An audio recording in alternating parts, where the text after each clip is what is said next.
Welcome to my story, episode 5.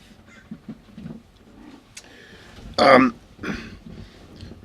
we'll not get back to episode 4, but we will talk to you about where we left you in my time frame of my reality, at least my reality at the time, 2005, and I left you on March 12th.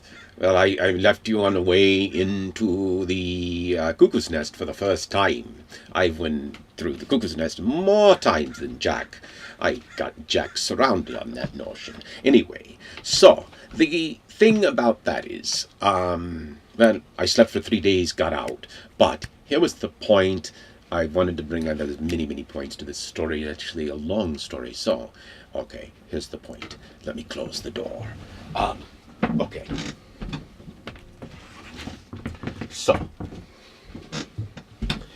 the only way you can understand the context of this insane story is sort of to understand the context of what I described to you before. I sort of just briefly touched upon that I was looking through the Bible codes when I found, and I'm far from an expert, God encoded God is truth. And it was something in that, well, you know, when you think about it, if there were messages that could be decoded in the first 5 books of the Torah, we could actually have a future already sitting in the hands of people that could be reading our future and our plan. Okay, and so what would that future possibly be? And so what I imagined is that the future, and this is where it ties to your religious traditions, especially along the Abrahamic line, which, in my view, just to set the record straight, I can't see, if I do the generic genealogy math, how we're not all descended from Adam and Eve, how we're not all descended from Abraham, how we're not all basically Jews. But that's at least a symbolic, if nothing else, reference. And, well, Jesus was a Jew, and I don't think if you asked Jesus at the time, are you a Christian? He'd say, what the heck is a Christian? Anyway, that's another story. And, well, we'll ask the freaking Muslims whether if they believe in the Torah, and they believe in Abraham and Moses and what have you, and they believe in the gospel of Jesus, if they're not, if their prophet wasn't a Jew too. And I mean that with all due respect to the great prophet Muhammad, because I look at it as part of one paradigm. But just imagine that instead of the notion that we would be saved by divine intervention, imagine the notion that our divine intervention is already in our books. It's already known that the divine intervention required is an intervention of our own intelligent design. An intervention, well, for some might see it as thus spake Zarathustra, of man becoming in the image of God. For all of that, what that might mean. Because the combination of man and our power, we will be creating something new in the future, and how we control it, and how we create it, and whether we let it create us, or whether we create it ourselves for our own benefit, is a choice that we must make. But that was the notion that I had, and the simple plan was so simple, and that's why it sort of is a blow your mind thing. Because if it is possible to create peace on earth, and through creating peace on earth, create so much more value, and create a monetary global economic system with one global currency that eliminates corruption because it's directly connected to the people, a global bank. And, well, imagine disintermediating all the corrupt powers and practices. Well, that might be hard to imagine, but if we put our heads together and our technologies that we know we have available together, and we put our capital together, and we restructured our global enterprise. See, not the little slow steps, but like take 100 years progress in 7 years. That's right, 99 years in 7. 1 year 90, whatever those numbers are, advance the rate of change and will advance the state of prosperity for humanity. And, well, you can sort of do the math on that. So, why must it get biblical? Because how on earth could you explain how we could come along by the world a new future that we didn't. Well, I don't want to, take away and blaspheme the possibility of future needs for divine intervention.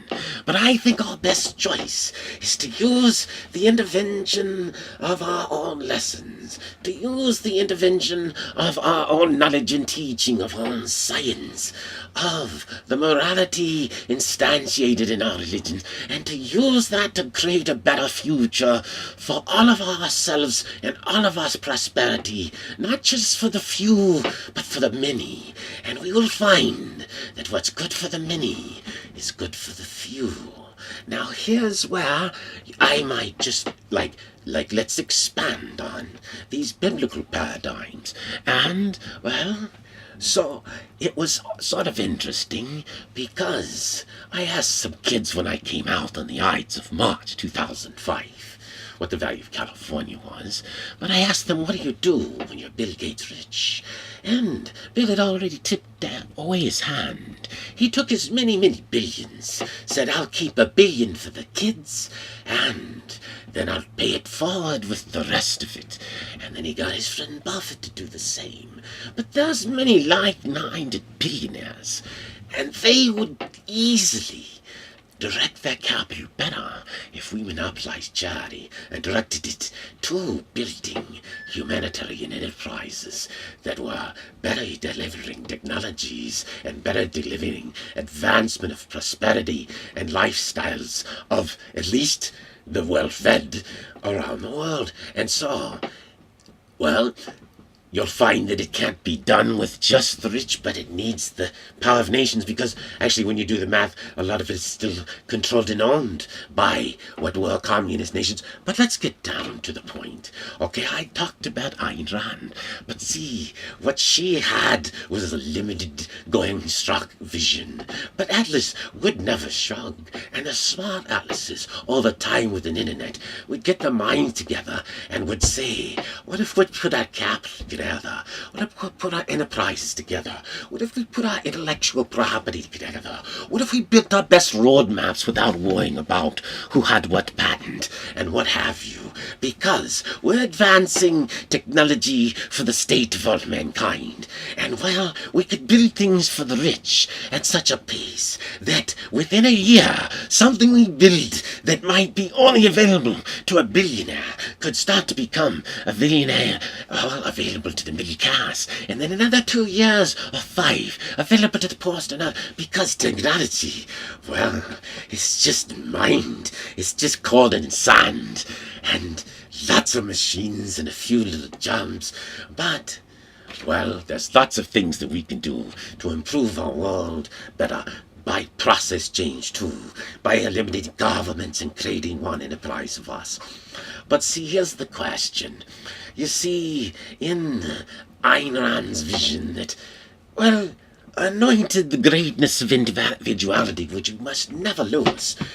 But she looked at the people who couldn't take care of themselves as moochers. Now, there were also moochers in the political system that she recognized, or the moochers of ideas, and those will always be moochers. But she looked at those who couldn't take care of themselves sort of as moochers, or at least somebody calls it that. But the thing is, what do you do with the people? I mean, one could argue that you just go back to the Nazi days, and what you don't need, you eliminate those people and we're better off with fewer people. But the economics don't work with that, because your economy shrinks. Because an economy is built on consumption. The only thing, well, the only value of investment is to be able to create, well, you invest in a future of more consumption, more value. We can't create more consumption. We can't grow our prosperity. And so, if you don't recognize that we must start with consumers, that we must start at the bottom, If we created a world and provided to those people across the world to live on less than $2 a day and said, listen, we're going to put every day $2 of stock in the future of Earth into your bank account, but you can't cash it. It's going to create dividends for you. But this stock in the future of Earth will create dividends in your account. And, well, could we afford $2 a day for those, half the world's billions? Well, that's a simple math question, but actually, with a bank, and you could ask, and that's why I put Alan Greenspan in charge of your business bills. I hope you could figure it out, or he figured it out then, or he's still around when he's asked the question. If we had our own bank, backed by all the gold in the world, backed by all the reserves of oil and coal, and backed by the resources of the earth, because see, here's the problem. As soon as you grow prosperity by recreating our economic system, advancing trade, advancing an economic system by a flow of wealth that you've never imagined, as soon as you do that, you will put stress on the cost of the resources, which means sort of what you call inflation. However, if the bank of our enterprise already owns the resources, then as the value of those resources that are in our banks go up, well, the value of our currency goes up. So the value of this, like inflation, gets balanced off. But the point is that if there is inflation, we make profits on that, and it goes back to our bank.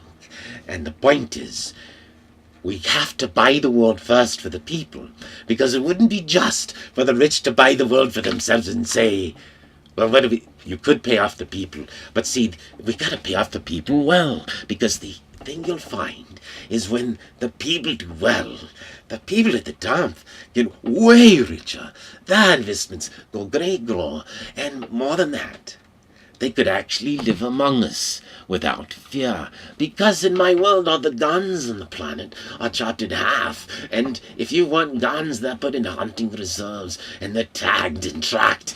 And well, we wouldn't have danger, because our rich and famous would be our best assets. We couldn't allow anyone to die.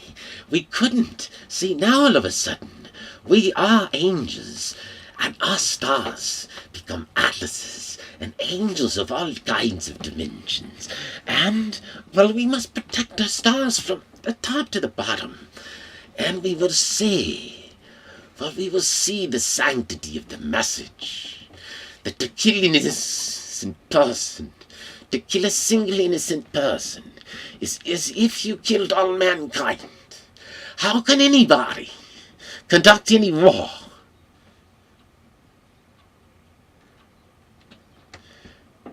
And wasn't the gospel to turn the other cheek? How can you ignore?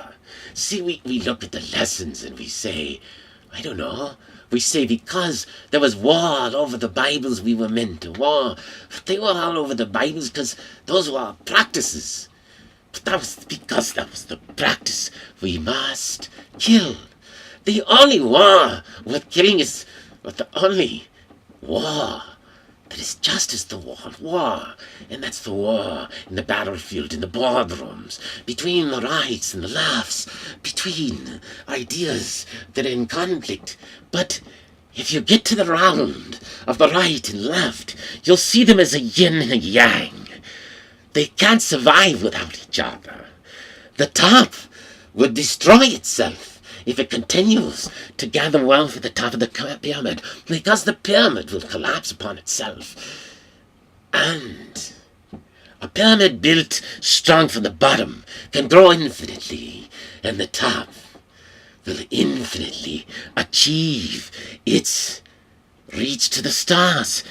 That's simply the geometry of it all. And the numbers are 0, 1, pi, and the letters D, star, 0, 1, pi, D for disintermediation, and stars are infinite. Hello, we're back to, well, they call this the tail end overtime of episode 5. Hopefully it gets into episode 5. I think I have at least an extended version. I can go beyond the 15-minute limit on my YouTube.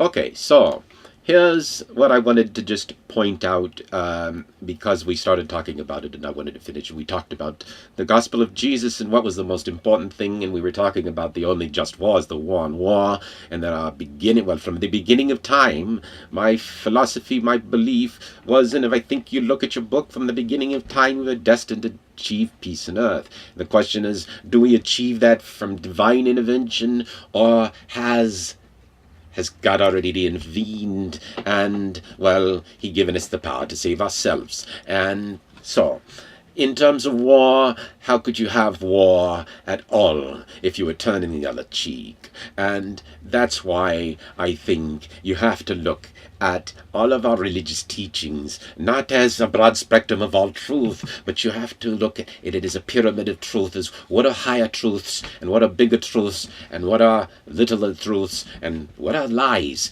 because a lot of this whole structure is like a Tower of Babel. Your entire reality, in my premise, was like a beautiful lie of God or our own design, and that gets strange, but we won't go there. But let's just stay with that. So the thing is, if one was to look at Christianity, in my view, and I'm not a minister or anything, actually I have a friend who's a minister and he's an atheist. That's sort of an oxymoron, isn't it? Anyway, so here's the thing.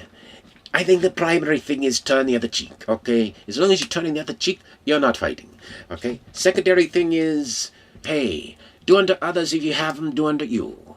If you're doing that, you're not doing bad to other people. In fact, if you're doing better than you'd have them do to you, well then what? Just imagine that world. Okay, that's the top of the Christianity pyramid from now on out.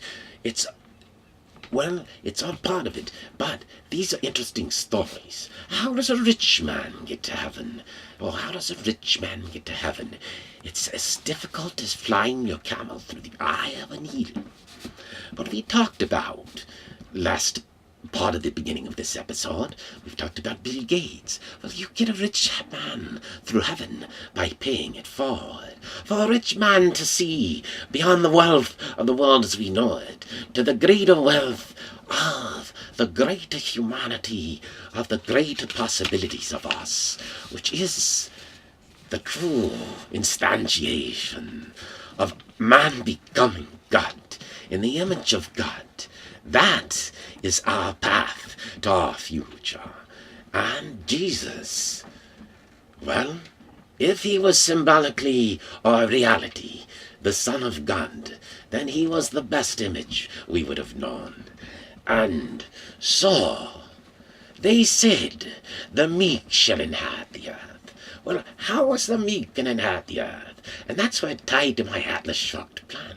Very simply, have atlases as angels buy out the world and give it to the meek.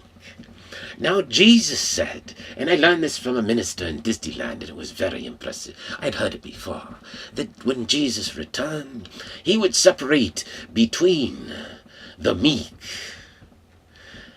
and the goats, the sheep and the goats. Well, I call them the meek, but the sheep and the meek. He would separate between the sheep and the goats, and the meek shall inherit the earth. But what does that mean? Well, I don't want to take away all the other meanings, because in the multitudes of meanings of things we find many truths. But there are really sometimes only one black and white truth. And my favorite face of the name of Allah, beyond the name of Allah, is my favorite face is Al-Haq 51, which is the truth. And well, so the truth is very important. Now, in one paradigm, which is just sort of a view, but it's a view that ties to what we need as an enterprise and for our religions and for our societies, and that is this. The God that you see is not the God you might have known if you interpreted that word before the days of Muhammad Ali. See, the God is the greatest of all time. If we interpret it through that as the greatest of all time, must be allowed to lead, and the sheep must be able to allow to survive and enjoy life, but stay out of the way and create more goats out of sheep. Well, we have a virtuous process where people that want to be goats can be goats and enjoy the benefits of being goats. And those who wish to be sheep will be able to be sheep and enjoy a life. Well, whatever sheep of your fantasy sheep might want to be. And you don't have to actually be sheep, but it's the notion that we all must sort of recognize that we're in this world and a future and writing one story together. And so we'll leave it at 6 minutes over time.